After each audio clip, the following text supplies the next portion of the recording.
Crooked cops or just a good old-fashioned killing? The case of Karen Reed. An update on the OnlyFans model, Courtney Cloenney, and why her attorney is testifying?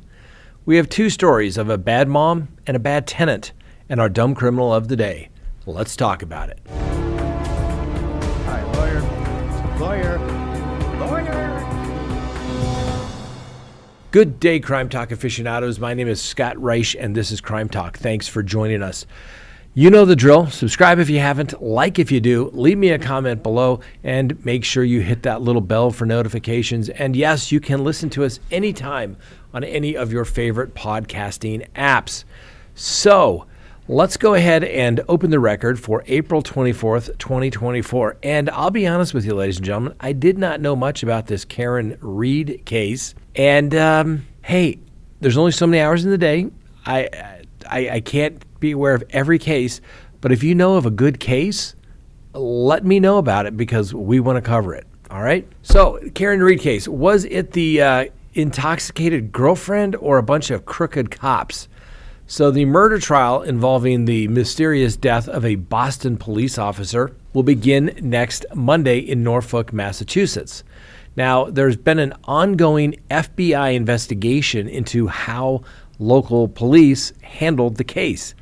So now Karen Reed is a financial analyst and a college professor, and she is facing the charge of second-degree murder as it relates to the death of her boyfriend, the former Boston police officer, John O'Keefe. Classic Boston name, right? Anyway, Mr. O'Keefe's body was found lying in the snow outside of a house in suburban Canton, which is about 14 miles south of Boston, back in January of 2022. Now, the prosecutors alleged that Reed and O'Keefe argued drunkenly in her car as she was dropping him off at a friend's house party after a night of bar hopping. It's then alleged that she intentionally backed her Lexus SUV into O'Keefe in a rage, leaving him to die in the snow.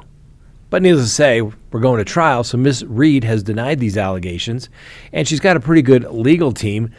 She has Alan Jackson, who represented Kevin Spacey when he was charged with sexual assault allegations back in 2019. Well, anyway, she has pled not guilty to second-degree murder, manslaughter while operating under the influence, and then leaving the scene of an accident. She denies killing her former boyfriend, Mr. O'Keefe, and claims that she's being framed by the people in the suburban house party. What is a little more surprising is that there's an ongoing federal probe of a possible police cover-up that has turned this into kind of a parallel investigation to the murder case. Now, according to Ms. Reed, she and O'Keefe had been drinking and was with a friend by the name of Jennifer McCabe, who Reed did not know very well, but they had met at a local bar. About midnight or so, McCabe invited the couple to the home of her brother-in-law, a guy by the name of Brian Albert, who is a retired Boston Police Fugitive Unit commander. So it's alleged then that Reed dropped O'Keefe off at that residence about 12:30 a.m. So there were reportedly about a dozen people in the home having a house party, and apparently O'Keefe only knew Mr. McCabe. Then Miss Reed's story says that she drove about 3 miles to his home in Canton, where the officer lived, and his orphaned niece and nephew, and went to bed. Now, according to Reed, she and O'Keefe had been drinking with his friend Jennifer McCabe, whom Reed did not know well, at the local bar. So Reed then claims that she woke up about 4:30 a.m., somewhat panicked that her boyfriend had not come home. She then tried calling him. Then she phoned McCabe, who claimed to have never seen O'Keefe even arrive at the party, as well as an old friend of O'Keefe's, a guy by the name of Kerry Roberts. When no one had any answers, Reed said that she went to Jennifer's house, somewhat hysterical, and the two women, along with Roberts, drove back to O'Keefe's home and then to the Alberts' home. When they finally got to the Alberts' home, it was dark outside, but Karen saw O'Keefe's body on the lawn and ran to give him CPR. Now, the first responders arrived after Reed, McCabe, and Roberts found the body and claimed to have overheard Reed saying, "I hit him. I hit him." Now, Reed disputes that little fact and said, "I hit him. I hit him was preceded by did and preceded by a question mark. What I thought could have happened was, did I incapacitate him unwittingly somehow, and then in his drunkenness, he passed out. I did not kill John O'Keefe, she says.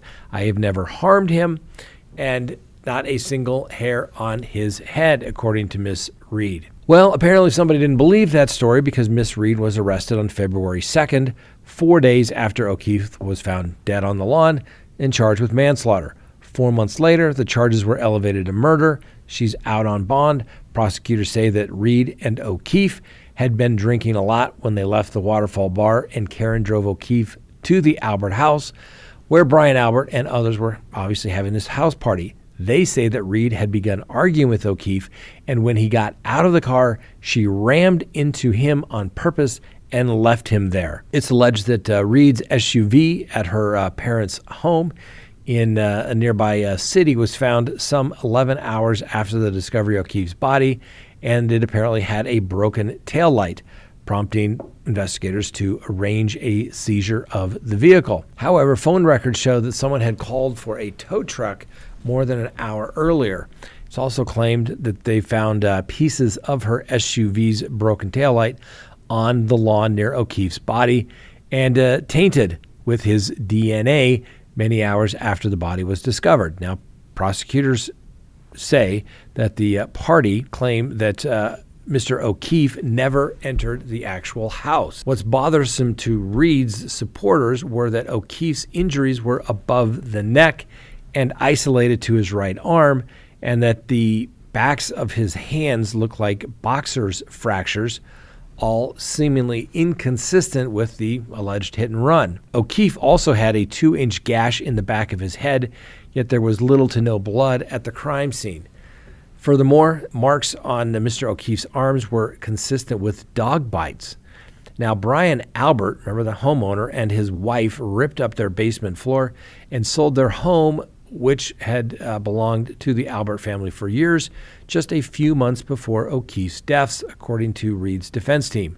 The defense claimed that they have found phone records showing that McCabe Googled the phrase, "how long to die in the cold," at 2:27 a.m. Another individual, Mr. Courtney, has since been arrested and indicted on more than 15 felony charges involving witness intimidation and conspiracy. Now, he served up to 60 days in jail for violating a protective order, but is now free on his own recognizance with a trial date yet to be scheduled. Now, Mr. Courtney is a supporter of Miss Reed, and he says, hey, I'm not any sort of conspiracy theorist, and I've always been back the blue kind of guy, but the evidence in this case is overwhelming, and it just doesn't point to Karen. Now, the Norfolk County District Attorney, a guy by the name of Michael Morrissey, released a video in which he insists there was no cover-up and decries these conspiracy theories. And he said that these are just simply being spread by Miss Reed's supporters, obviously to affect the trial. But in January, Reed's attorney told the judge who was overseeing Reed's case that a guy by the name of Josh Levy, the acting United States attorney for the District of Massachusetts, had told all parties in a motions hearing that he could not in good conscience allow this trial to go forward. Now, Levy, the U.S. attorney, then took the extraordinary step of releasing more than 3,000 pages related to the federal investigation of the Reed case to the prosecution and the defense team. The majority of those federal materials remain under a protective order, so obviously the public hasn't seen them. Now, the feds have been a little secretive about what's going on, but they have convened a separate grand jury, and coincidentally, they're calling all the same witnesses who testified in the state grand jury. Now, there's been several sources, I guess, apparently familiar with this investigation, and they are alleging that the FBI has interviewed all people in attendance at the house on the night of the incident, and at least one witness reportedly said O'Keefe had been there, and information that, if true, would throw the prosecution's case in a little bit of trouble, since their theory is that he never made it in the house. Those have been verified, so we got to wait and see what happens in court. Now, a spokesperson for the Norfolk County DA has stated that the DA's office was in the dark and did not officially confirm the existence of this FBI probe, and they seem confident that the trial was going to go ahead and start, as of this point, next week. And their office, the district attorney's office, is saying that they're looking forward to putting this evidence in front of a jury. All right, next on the docket, how about the OnlyFans case? Remember Miss Cloenney? Because she's the OnlyFans model who stabbed her boyfriend. Well, things are getting a little weird. The attorney representing Courtney Cloenney was called as a witness to testify about his relationship with his client, Miss Cloenney, and her parents. Now, like I said, Miss Cloenney is charged with the murder of Christian Obomseli, who was stabbed to death in Miami in their apartment back in 2022. The case expanded to include the parents, and now the parents were charged with illegally accessing the victim's laptop. So the laptop apparently was kind of the central focus of the hearing that took place, where Cloenney's attorney, a guy by the name of Frank Prieto, testified regarding his representation of Ms. Cloenney and her parents, and said that a number of conversations on the device were covered by attorney-client privilege. Now, a separate set of attorneys representing the Cloenney and her parents are arguing that the laptop was never illegally accessed because Cloenney knew the passwords and immediately gave the passwords to the police when she was asked. Now, Cloenney's attorneys have also maintained that nothing was changed or altered on the laptop after it was found, and have noted that the police left the device behind after searching the couple's apartment as part of their investigation. So the attorney, Mr. Prieto, said things have turned a little bizarre, stating that if you had told me at the beginning of the case that I would be testifying at a hearing about my attorney-client relationship, I would have said, no way, that's too bizarre. He thinks highlights the issue that the prosecutors have done something here that is not completely above board.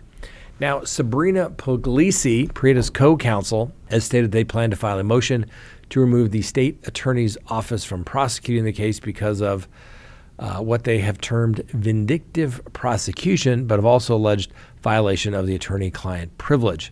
Now, Cloenney's attorney said that they have accessed privileged chats when the prosecutor served a warrant to access iCloud. See, it's just not safe, ladies and gentlemen. You got to do it in person. Anyway, prosecutors allege that they had access to all of the work product and all of the privileged communications, but there were no questions about it. They admit that there was a relationship with the attorney and the client, and a client in this case, and that that work was all work product. So how can the state, representing the state of Florida, still remain on the case? Well, the defense is arguing they can't. And of course, the prosecution is going to say, sure, I mean, we looked at it, but we're not going to really ever think about it again because that would be violation of privilege. But we can do that, so don't worry about it. Anyway, the judge is set to rule on the matter sometime next week. No trial date yet for Miss Cloenney, and no word on yet whether she's resumed her OnlyFans. Oh, that's right, she can't. She's in prison. All right, story of a bad mom. Florida prosecutors are seeking the death penalty against a mom who forced her young daughters, that's right, wait for it, to drink bleach before choking one of the children to death. So the state of Florida alleges that Joanne Zephyr was found unconscious in a car, and her 3-year-old daughter and her 8-year-old daughter near a church in Florida back on Mother's Day of 2022. Now, Ms. Zephyr had forced her daughters to drink bleach out of a drinking glass before she then allegedly strangled them. The 3-year-old died, and the 8-year-old survived after being rushed to the hospital. Now, Ms. Zephyr told police officers after she was arrested that she was under the influence of voodoo, a voodoo spell that had led her to harm her children. That's a new one, ladies and gentlemen. I don't think I've ever heard of the voodoo spell defense.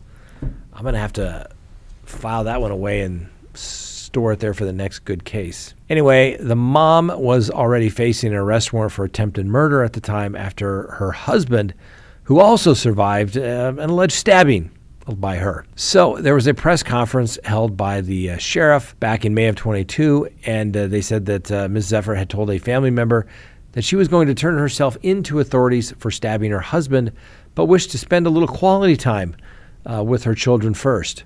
Anyway, several hours later, she phoned the family member and told them that she had killed her 3-year-old daughter, that her 8-year-old daughter was also going to die, and that she was going to kill herself. Now, the 38-year-old was found psychologically competent to stand trial back in December after the evaluation was considered by the court. She was indicted by the grand jury in February for first-degree murder with a capital weapon, a capital felony with the option to seek the death penalty. The office said that the decision to seek the harshest punishment was based on several factors, including Zephyr having custody of the victim and the victim being under 12. She was also indicted for the attempted first-degree murder with a weapon and attempted felony murder with a weapon as it relates to her husband. Ms. Zephyr will stand trial in Florida beginning May 7th. Now, someone else who, I don't know, has a temper and maybe is a bad person, we definitely know she's a bad landlord, and the question remains, is she a killer? So a woman who is a tenant in Chicago was convicted of killing and dismembering her 69-year-old landlord using a large butcher knife, because that's normal. She used the butcher knife and then stashed the body of the landlord in a freezer, and it was all over an eviction notice. Andra Kalula was convicted on Monday of first-degree murder, dismembering a body, concealing a homicidal death, and aggravated identity theft in the killing of Francis Walker.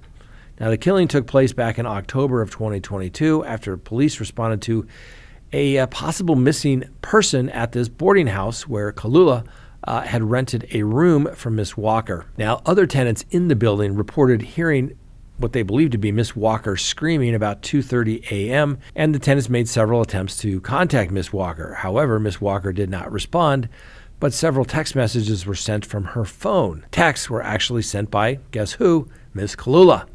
Anyway, when the tenants could not make contact all day, they ultimately called the police and filed a missing persons report.